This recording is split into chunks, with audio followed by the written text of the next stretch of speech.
All right.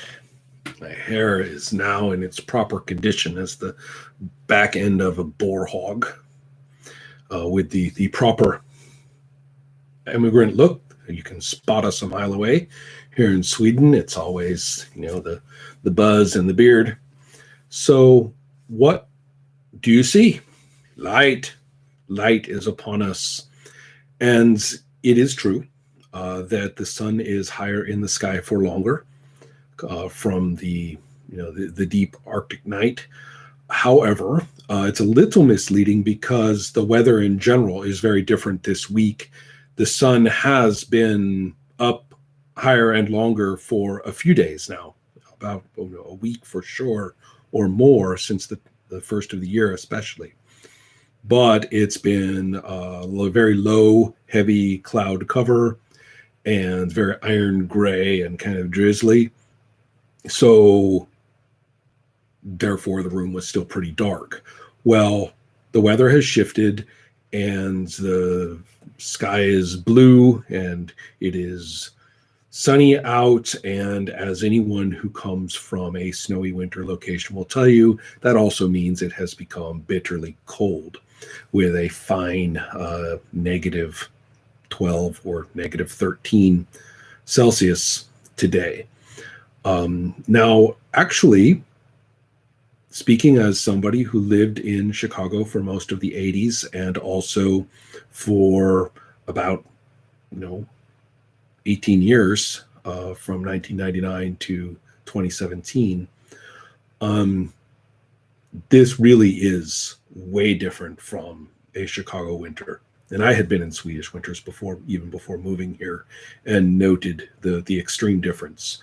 One of the main ones is simply humidity.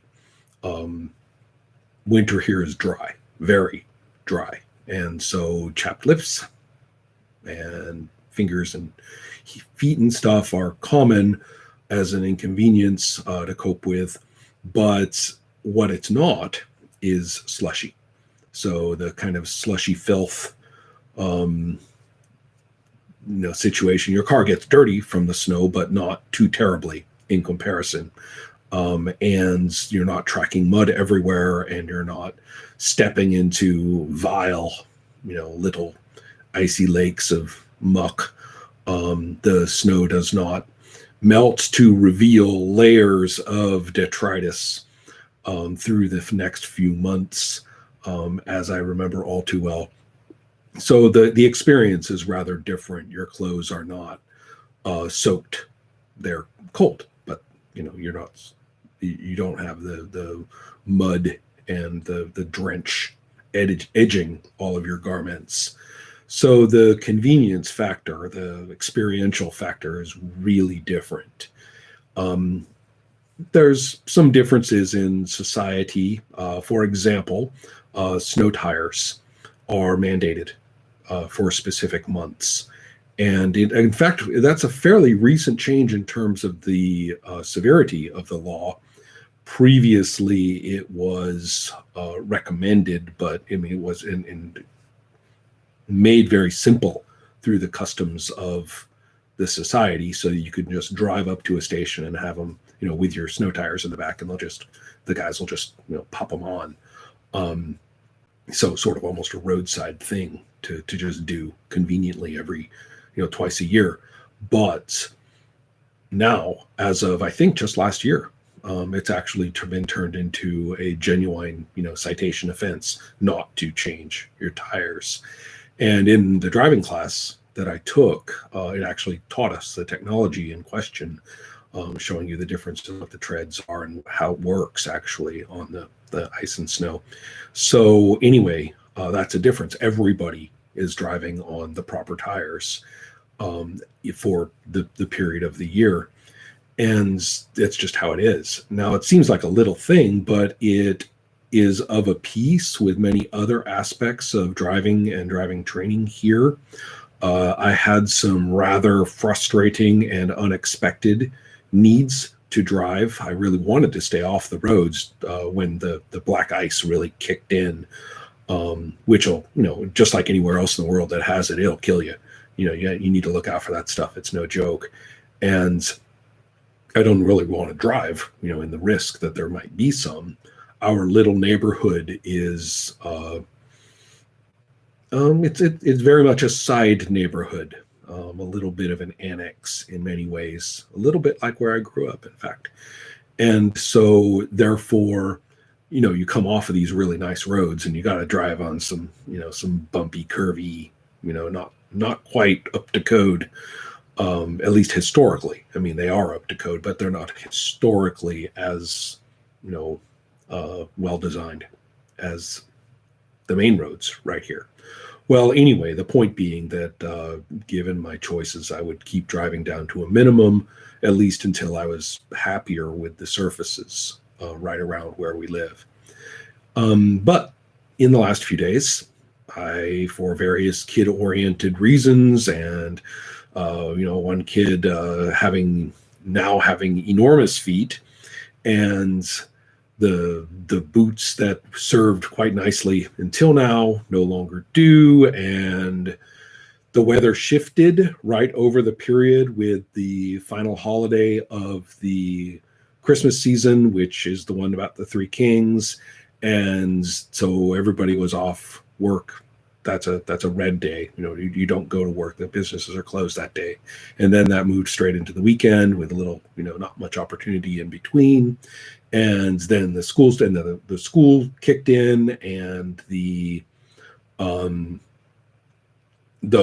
just the whole point being that we were caught completely off guard with the timing of this shift in weather to suddenly need all the winter gear at max for the kids from a standing start, because the previous week really was pretty mild. Well, that meant that some kids are unsupplied, and I'm doing more driving, in the mornings than I wanted to. So it's pitch black. It's minus 10 or 12 Celsius. There's black ice everywhere. And I'm just thinking to myself, I did not want to do this. Kids got to be quiet while I'm driving. I'm going to have to double check every single intersection. I'm going slow in places that it's going to annoy other drivers. I do not need chatter in the car. So that's the circumstance. And what I'm trying to say is that you should never be trusting when you drive, period. But you can be a lot more confident here that everybody, or almost everybody, is similarly checking their surroundings and adjusting to what they see in a far less take charge way, a far less own the road way. The habits of how you drive when somebody's waiting to make a turn in front of you, the habits of where you must look. I've talked about this stuff before. Sweden is not entirely free from assholes on the road. That happens. But the number of times it's happened in 3 3/4 years that I've lived here,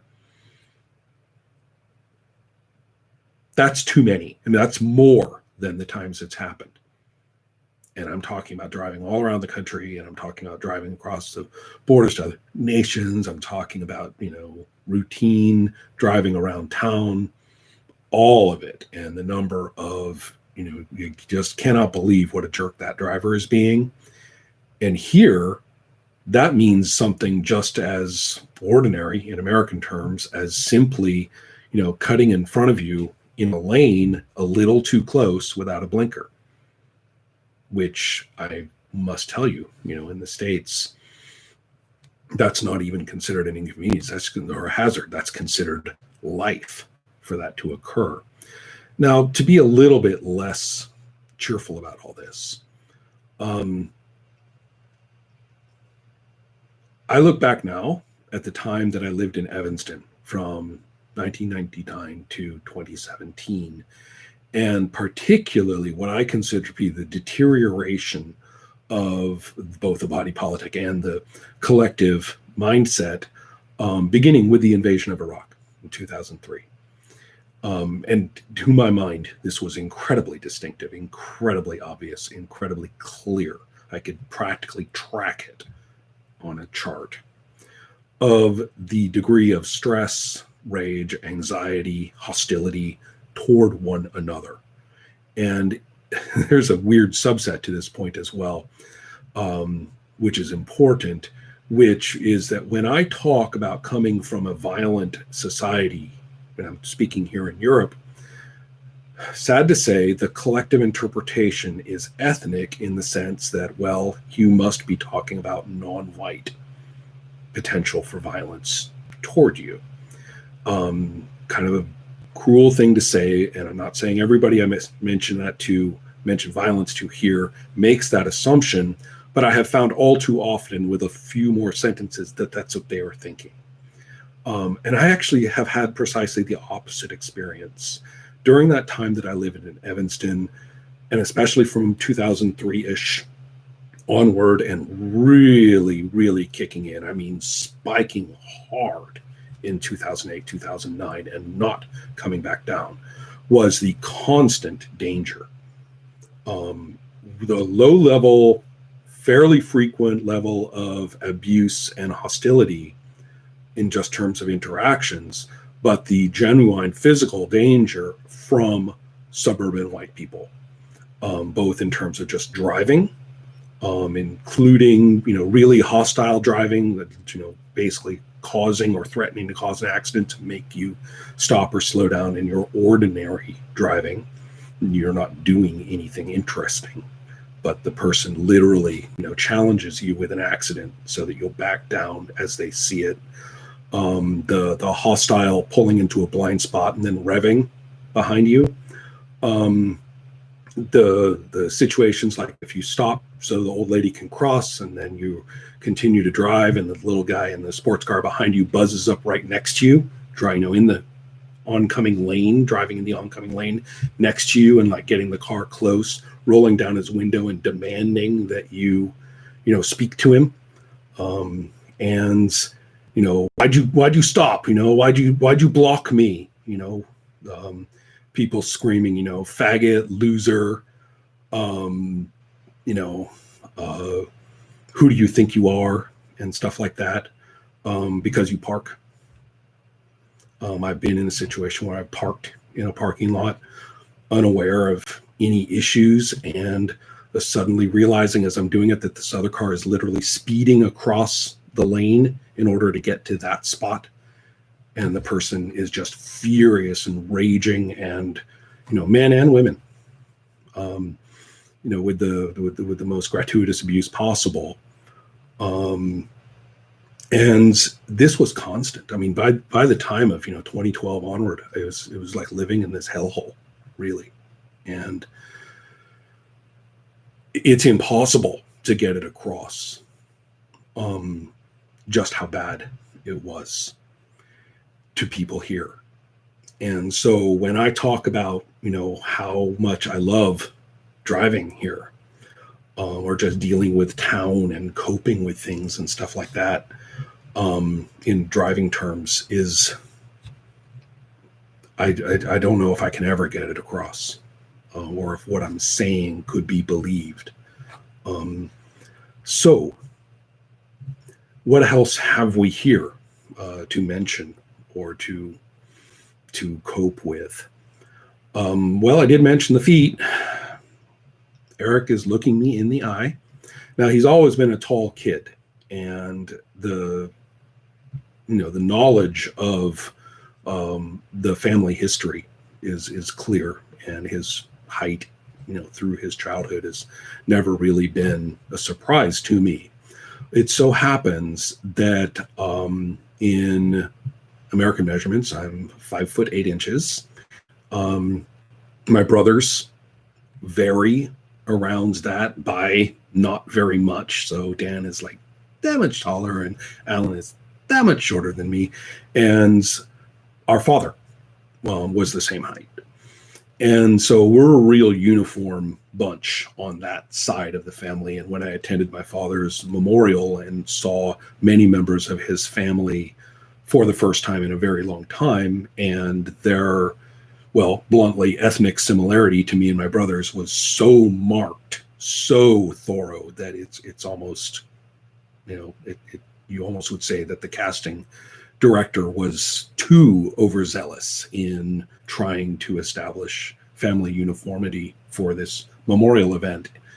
Well, anyway, on the other hand, and also my mother was not tall and I don't know much about her side of the family beyond that. Well, I know some, but I didn't know them, face to face. Now, Cecilia, who is not a tall woman, is actually an exception in her family. So her sister and her brother and her parents, and then I have met further relatives who live here in Sweden, and by and large, it is a tall bunch.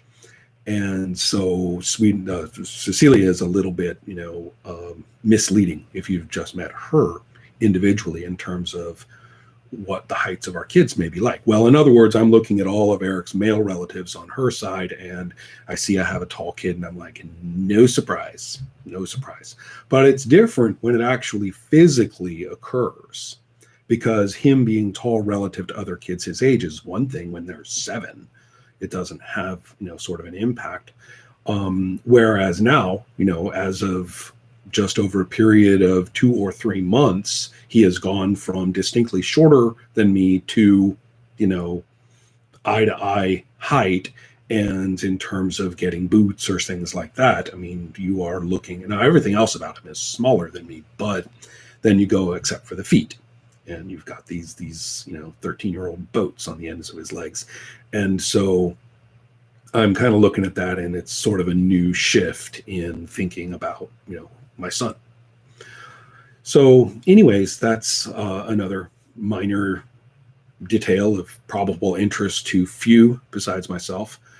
But it's kind of nice to be going through these moments of transition and recognizing them when they happen. I think I'm enjoying that. What else may be occurring? Quite a lot in terms of international stuff that I'm paying attention to and looking at. Really fascinated by the extremely recent, in the last 6 weeks, the extremely recent signatories to Pan-Asian currency. And it has crossed all the lines that are drawn constantly for us in media commentary about who's with who and who's against whom in the Pacific and associated nations. And it's a game changer. There's a real game changer here that really isn't getting mentioned much, I think. So, cast your eye that way and look at the partnerships and the explanation of currency and its relationship. I mean, if its relationship to the mighty dollar, which ain't so mighty, and isn't even really a dollar if you think a dollar is money. So fascinating stuff going on there. There are many distracting things. You say, oh, I'm interested in politics, and you're going to watch, this and that and all this gaudy bullshit, basically. And some non-gaudy, non-bullshit is occurring and well worth minding in a good way, I think. All right, take care, folks.